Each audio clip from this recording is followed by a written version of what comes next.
Bienvenidos a la cápsula informativa. En esta ocasión hablaremos sobre las organizaciones internacionales y la educación. Comencemos.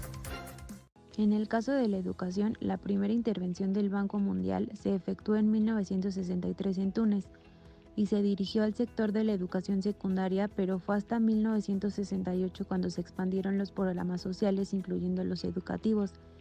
En concreto, fue a partir de la presidencia de McNamara cuando se incorporó la política de combate a la pobreza, que la educación adquirió mayor importancia para el organismo. Desde entonces, el banco ha comenzado a ser una de las fuentes externas de financiamiento más importantes para el desarrollo educativo, otorgando cerca del 15% de toda la ayuda externa a la educación.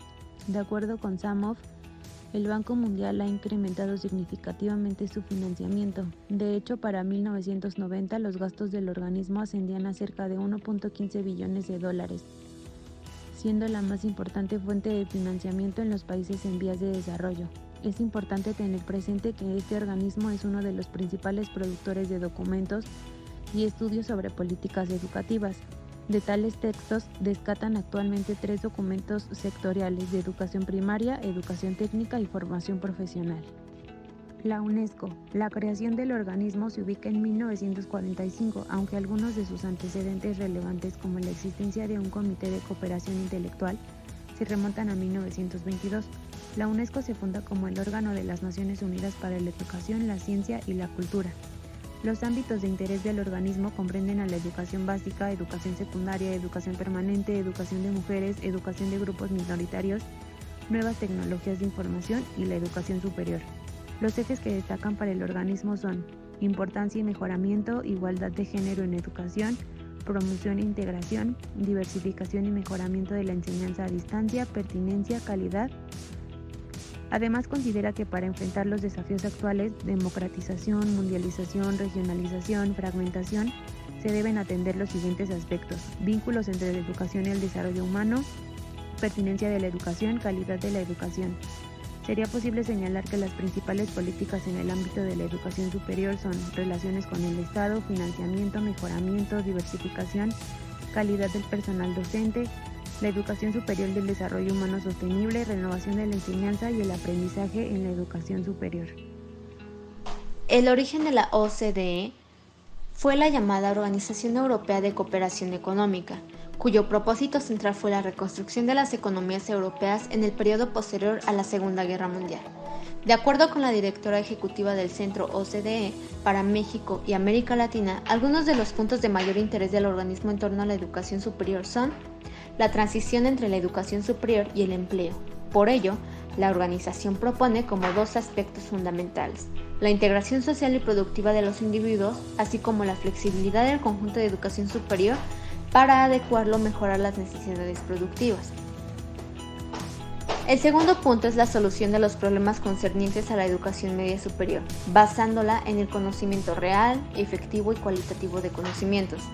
Es muy importante señalar que algunos de los ejes y políticas han tenido un impacto muy relevante en la educación superior en el contexto nacional. Entre ellas destaca calidad educativa, tales como la evaluación, acreditación y certificación, financiamiento de la educación, diversificación de fuentes, distribución racional de recursos, equidad educativa, instauración de mecanismos de admisión, pertinencia y educación, vinculación con sectores económicos y sociales, prioridades cuantitativas de la educación, atención a la demanda, desarrollo de instituciones y universidades tecnológicas, incremento de posgrados, diferenciación y flexibilidad de los conjuntos educativos, flexibilización curricular, competencias laborales de los trabajadores, educación continua, perfeccionamiento del personal, establecimiento de políticas nacionales para el personal docente, evaluación del sistema, estímulos salariales, estructura y conducción del sistema, sistemas de información estadística, estructuras de planeación y evaluación globales, vinculación entre subsistemas. El Banco Interamericano de Desarrollo, mejor conocido por sus siglas BID, con sede en Washington, fue creado en 1959 con el objetivo principal de acelerar el proceso de desarrollo económico y social de sus países miembros de América Latina y el Caribe. Utiliza casi íntegramente los indicadores de Banco Mundial en materia de educación y ciencia, Por ello, el BID comparte con este organismo ciertas afirmaciones y recomendaciones generales. Por ejemplo, en el sentido de que la cobertura de la educación ha crecido, pero su calidad se ha deteriorado.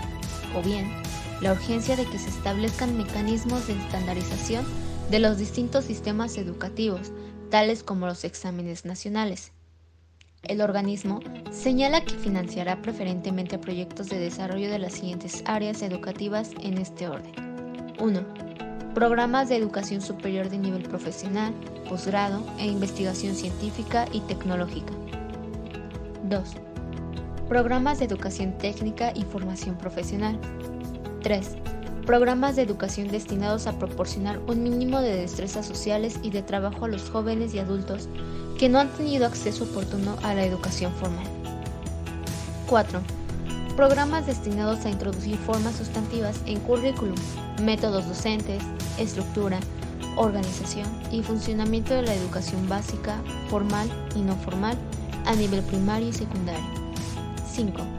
Programas para mejorar la eficiencia y equidad en la aplicación de los recursos dedicados al funcionamiento de la educación y a promover fuentes alternas de financiamiento.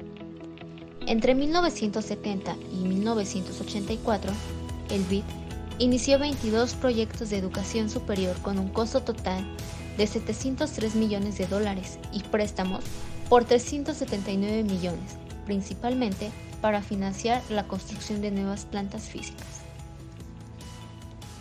Con esto concluimos nuestra cápsula informativa. Esperemos que les haya gustado y les haya servido.